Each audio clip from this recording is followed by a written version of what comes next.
How's it going, ladies and gentlemen? My name is Adrock, and I'm back with another Freelancer breakdown, this time featuring Helio.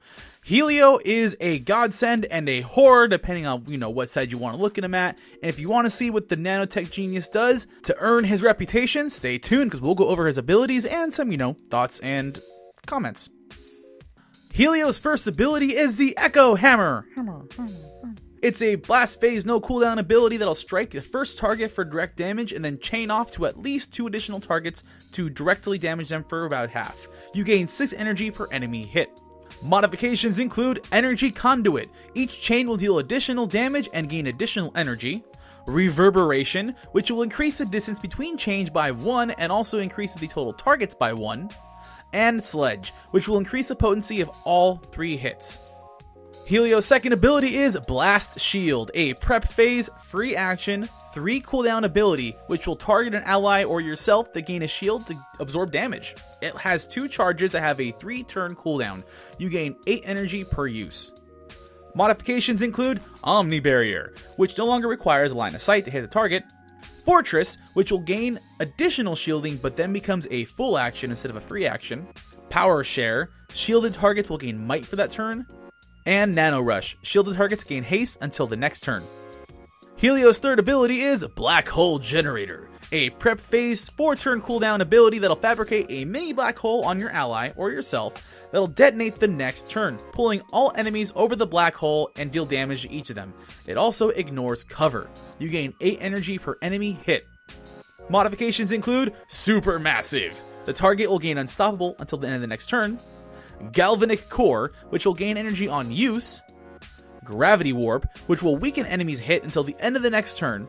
And Event Horizon. The target is shielded until the end of the next turn. Helio's fourth ability is Disruption Matrix, a prep phase 4-turn cooldown ability which will place a rune wall, nanotech rune wall thing, dealing indirect damage to enemies who move through it and then scrambling them until the next turn. You gain 8 energy per enemy hit. Modifications will include Master Craftsman, which will increase the range. Electric Fence, which enemies that pass through the wall are weakened until the end of the next turn. Enhanced Matrix, which will decrease the cooldown. And Completed Circuit, you gain additional energy per enemy hit. Helio's ultimate ability is Battle Forged. You harness the power of the reactor, getting a blast shield to your ally or yourself that absorbs a ton of damage. During each blast phase, the vortex will then expand outwards and deal damage to anyone in the area. This will last for 2 turns. You obviously need 100 energy to use Battle Forged. Modifications include Adaptive Shielding. Any targeted ally will gain 20 additional shield for the next turn. Weapon of War, which will gain the target might for the duration. Ironclad, which makes Battle Forge last an additional turn and you gain Unstoppable for the duration. And Transference, you no longer need line of sight to use Battle Forged. So here are my thoughts and some comments to give about Helio. First off, Helio is fantastic and an ungodly, unholy terror. His shields give relevance to lower effective freelancers and he can destroy them. He destroys people when working with a frontline fighter. He can work with the range heavy team, but honestly there are better choices like Aurora and Dr. Finn. And he can help slow down slippery teams with his mods, and they give enough status effects to make your life a living hell to fight against. Expect to be the most constantly singled out freelancer in games. No one wants Helio to spray out his shields, which is what makes him more effective. When used on himself, it makes him an annoyance at best, but he's really not threatening to an enemy team. His damage output really is not enough to be dangerous to worry about. So if you're gonna play against Helio, pressure him to put his shields on himself. Echo Hammer feels like a little bit of a last resort or something you need to get that last little bit of energy for Battle Forge or something else. The damage is on the low end and the chaining ability is short range and has a lot of weird intricacies to it. It only works on visible or revealed targets, and if someone dashes into like an invisibility shield or smoke bomb, as like the same turn it goes off, it won't chain to them. It's really weird. Energy Conduit's not a bad mod for default and helps you get to Battle Forge faster, which I feel is a better tactic for Helio. Constantly get Battle Forge up as much as you can. Reverberation will keep you a little safer and combos a bit better with Black Hole Generator, and Sledge will increase your DPS, but like I said, since Echo Hammer is low on the damage scale already, it's really not as appealing as the prior mods. Blast Phase is the main reason people hate Helio and love him so much. With a 3-turn charge time that most people forget to keep track of, it's awesome to get that clutch save. Try to space out your shields by a turn or two, that way you can constantly have one up when you need it the most. The Omni Barrier mod is almost too damn good to pass up since it'll keep anyone safe. And Fortress is great, only it turns Blast Shield into a normal action. I mean, it's really a trade-off. The free action is really the reason why people like Blast Shield so much, but if you know you're going to take heavy damage, maybe you should go with Fortress. If you have good positioning, Power Shield and Nano Rush can be very good modifications, and I would give the edge here to Nano Rush because, you want to make sure you can get off that black hole generator to keep, people on, like, the pressure on them, or keep on a Battleforge ally. Black Hole Generator can either set up big plays or is the biggest warning sign ever during a match. I've seen Helios just pop it on an ally to force a dash, but with a 4-turn cooldown, I think it's best used early to dictate the game flow, or in conjunction with an ally who can root or dash, or is dangerous enough to make the most of it like a Sana or Rask. It's also pretty nice around mid to late game, since most pugs or scatter teams have already used most of their dashes prematurely, and now we're at Helios' mercy.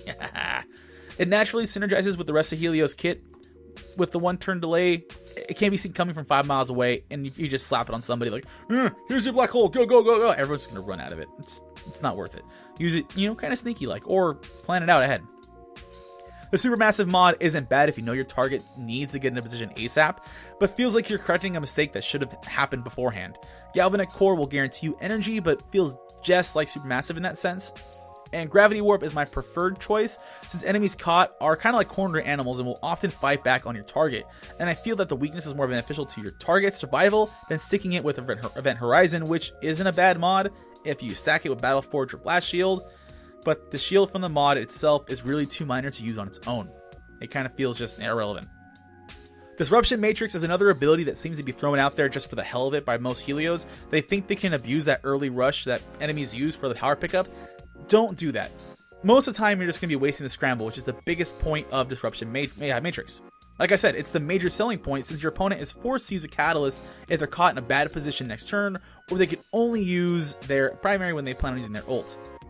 If you know people are going to dash out of a Black Hole Generator or Battleforge or major damage, throw it where you feel like they'll bail on for Retribution. That way they're going to pass through it and go, ah, damn. If they can't dash out of the Black Hole Generator, cast it in front of your Black Hole Generator target. That way you can add insult to injury when they get flipped over. Master Craftsman mod is okay if you want to stay out of range or danger. And Electric Fence is my personal choice, especially if you don't use the weakness mod from Black Hole Generator and combo the pair combo frequently together.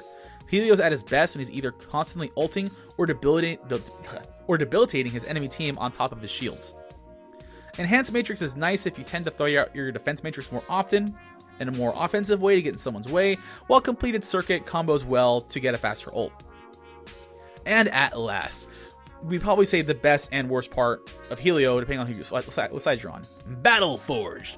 It's really saved more lives than I've personally seen any other ability do in the game, and if it's used offensively on the right Freelancer, it turns him into a whirling machine of nano death.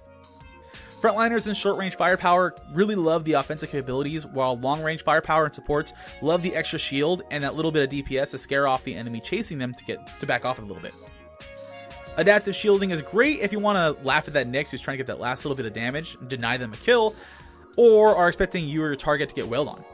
Weapon of War's Might and Ironclad's Unstoppable are perfect if you want your target to stay in someone's safe space and just wail on them in the face, and Transference will help you stay safe while keeping someone else and say not having to see them. It feels a little quirkish for a Helio mod, but if you want to stay out of danger and surprise someone, that's really the way to go with it. Oh no, denied.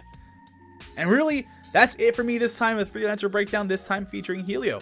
As always, if you see this on any kind of social media or any kind of forum, please feel free to leave a message there. I almost always see them because I have, I'm all seeing. And if you pay attention to any of my live streams or any of the streaming sessions I do, we also give out some codes for Atlas Reactor and other try-on games. So, stay with us. Follow us up. As always, my name's AdRock, and I'll catch you guys later. Peace.